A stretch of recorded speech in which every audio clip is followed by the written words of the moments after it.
quick little video today. We'll see how this goes. This is from an Arlec security light which I installed 2 or 3 weeks ago. And basically, as you can see in here, it's got water inside there. I mean, this is an outdoor security light. Brand new, and it's already got water inside it. So I've taken it down with the intention of having a look at it and seeing why it's now dead, because it is dead. It's not doing anything at all now. It basically lasted a week before it started to give trouble and then just not work. So let's have a look. So over here we've got a fuse, looks like. Maybe a fusible resistor, not quite sure what it is. Let's pull his wires out some more so I can actually work on it. I'm not going to pull them right out. But obviously you've got that water in there. And the first thing I notice is if I push the lens here, like there, see that? There's no glue on there. So water is just running straight into the unit. And as the bottom is basically a sealed edge, it actually has a gasket in there, I think. It can't get back out. So the water goes in, can't get out, and then it shorts everything out. Don't buy an Arlec security light. They are garbage. Arlec, if you ever see this, this is atrocious. Who the hell designed this garbage? Okay, you've got a seal around the bottom to make it nice and watertight. Great. Why isn't this lens... Why is this lens not glued in? There's a little bit of, like, there's a token amount of sealant just there, look. Just come out there. Like, it's not actually done. Look. That ain't watertight. Anyway. Let's have a look. So you can see the main AC board that comes in here. This is a bit of a disaster. That's, you know, shorted out. That's great. Thanks, Arlec. Great design. And then obviously you've got the controls here have also corroded a little bit as well. Not too bad. Like I said, it's only been a little while out there. It's been installed for maybe 3 weeks, I think. But the fact that it's, you know, rusting is not too surprising because the water getting into it. But yeah, obviously this is the main issue, is this side. If I fix this up, clean up all the rust, maybe I can restore it. So that's made in May 25. So it's less than a year old. And so it's only been installed for less than a month in my place. Probably 3 weeks, I think. Yeah, so I think it's fixable. But geez, I shouldn't have to fix it. I mean, look at this bottom of the case here. You can see the water's been sitting in there and stewing. And you got these little patterns in here. Probably from arcing. Nice. So I'm just giving this a brush up to see what's going on with these traces. I mean, they seem intact, they're just corroded. I don't know about this side, but I mean, it is dead. So I don't know if it's a fuse or a fusible resistor, not quite sure yet. But this side is obviously, you know, also bad. I'm kind of expecting to see an eaten away trace or arced away trace, but I'm not seeing that yet.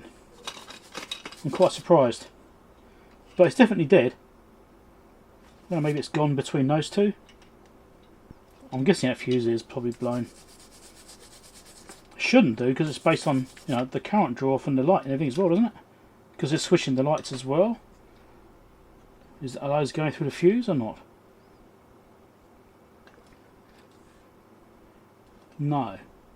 So that fuse is only doing the control circuitry. The lighting isn't going through that fuse. That fuse is only doing the control circuitry, not the relay, so maybe that has popped. Not impressed. Really not impressed. Excuse the messy desk, I've got a few projects on the go right now, as you can probably tell. Let's check this fuse and see if it's actually blown or not. Is the fuse intact?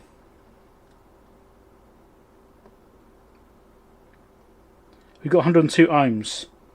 Of course it could be a fusible resistor, not a fuse, so we'll actually take this insulation off here and see if it is a resistor or a fuse. So there it is, that is indeed a resistor. I'm trying to read the values of it, it's a bit crappy. I don't know, is that brown, black, brown, gold? 101, so 100 ohms. So that's probably okay then. So why is it still dead? So it's possible that the actual control power is active and working, and that the problem is actually due to these components over here. Let me show you. I'll have to do a zoom. There we go. So you've got that resistor and that capacitor there, both corroded. And can you see that dark spot right next to it there? Are those traces burnt out, you think? Or is that just corrosion? Is that just staining? Let's give it a good hard brush and see what happens.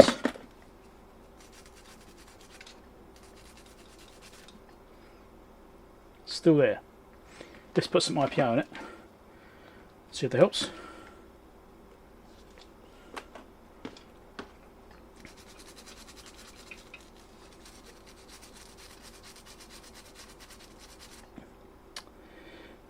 Still looking burnt. So I'm reckoning that that resistor there has burnt out. 01C. So we'd have to replace that. And that capacitor may also be bad. So I'm going to look closely at these traces as well, because maybe it's actually arced over here and that's what's killed it, because it's probably affecting some kind of sensing circuitry or something. Maybe even the power supply for that chip. So I think I need to replace those. Right, I've now replaced that resistor that was there. It's measuring a bit weirdly. Fixed up all these solder joints. The capacitor that's there seems okay. I've just retinned the cap and it seems alright. We've done soldered all these over here, clean it all up. Now I'm going to put it back together and test it. But I'm going to do something that Arlec failed to do, and that's put a proper amount of sealant around this window so that, you know, it doesn't leak. How novel. Wouldn't be doing any of this video if Arlec had made the bloody product properly. Anyway, now let's get some glue in here.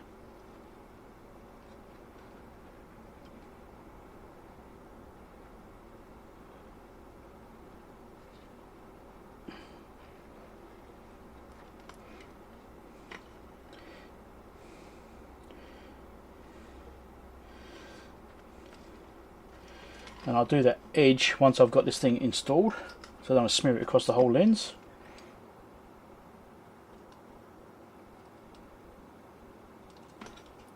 Slide that in. Just push all the way down.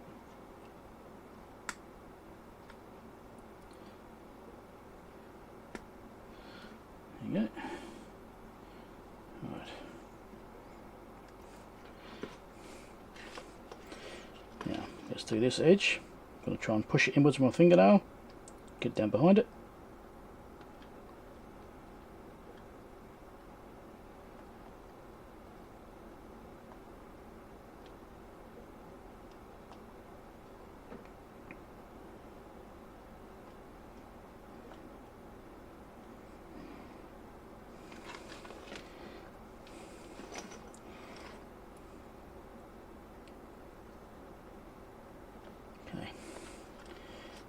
Should have a nice bead all the way around if I'm lucky, and that should be waterproof now. Thanks, Arlec. Maybe next time you could do it properly yourselves in your factory. That'd be great. Could have saved all this work. Now, something I'm actually going to do, because of the risk of moisture ingress into these things, because these are outdoors. I mean, they've got this rubber seal around the bottom there, which is, I suppose, in a way, it's a good thing. Also, I don't want air currents going around inside these things. But what I'm going to do, I'm going to put a small hole just up here, put a little hole in it just there, because these always face very slightly downwards like this when you're angled, you know, like always kind of very slightly down. They're never perfectly horizontal, always very slightly downwards. So if I put a small hole over here, just a very small one, it means if any water does get in there, it does have a chance of getting out. Now the risk is that it's going to introduce air currents inside the sensor, and it may cause problems with air currents. Now if it does, I could always put some tape over the hole. You know, I haven't lost anything. If you do get any moisture in there, I mean, you're naturally going to get something, because it isn't perfectly sealed. You're going to get humidity getting around through the wiring system and that sort of stuff. You know, they're never perfect. So I'm actually tempted to put some desiccant pad in there too. If I can put one in there which isn't going to catch fire. Maybe. Anyway, let's just shove this in here. Now I haven't turned anything, so it should all still line up. It does. Right.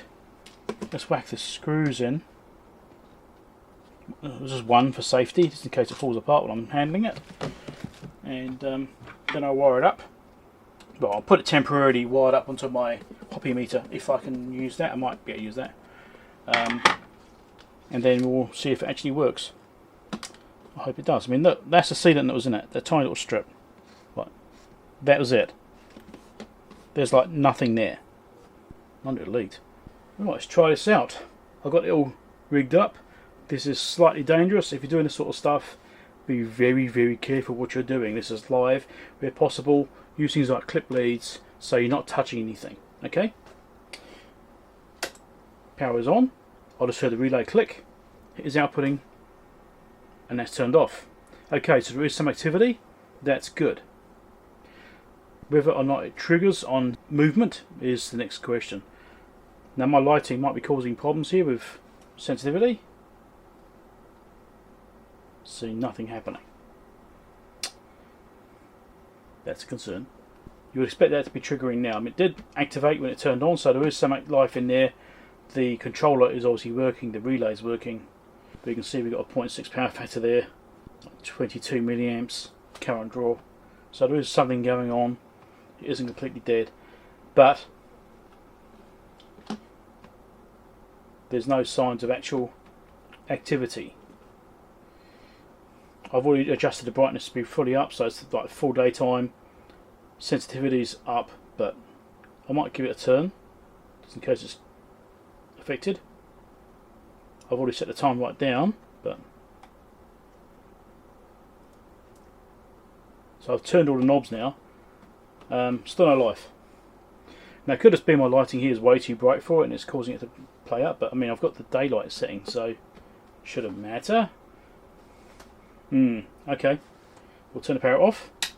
Back on again.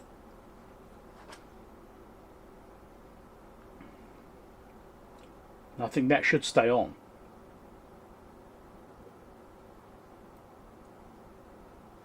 Now the actual controller is definitely doing something.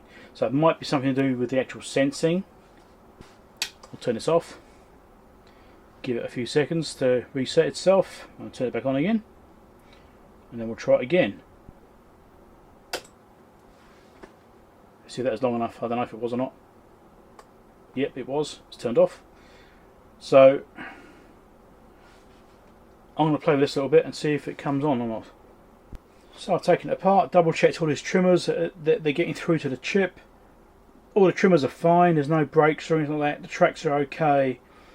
I found one wire which looks a little bit dodgy, but there's multiple wires going to the same point and it measures fine, so no issue. I can't actually see why this doesn't work. Now, the fact the chip is initially turning on and triggering like it would do normally when you first power it up, that's a good sign. The chip is at least partially working. But it could actually be because of the shorts in here, it's damaged the chip in the sensing circuitry or something. Or maybe the PIR sensor itself has been damaged. I don't know. I might call this a fail. I'll see. I'm going to put it back together, put it back in installation and see if it does somehow come back to life. If it doesn't, oh well, I've had a go. If it does, then I'll let you know. All because Arlec didn't put a proper sealant on the Fresnel lens. Ugh.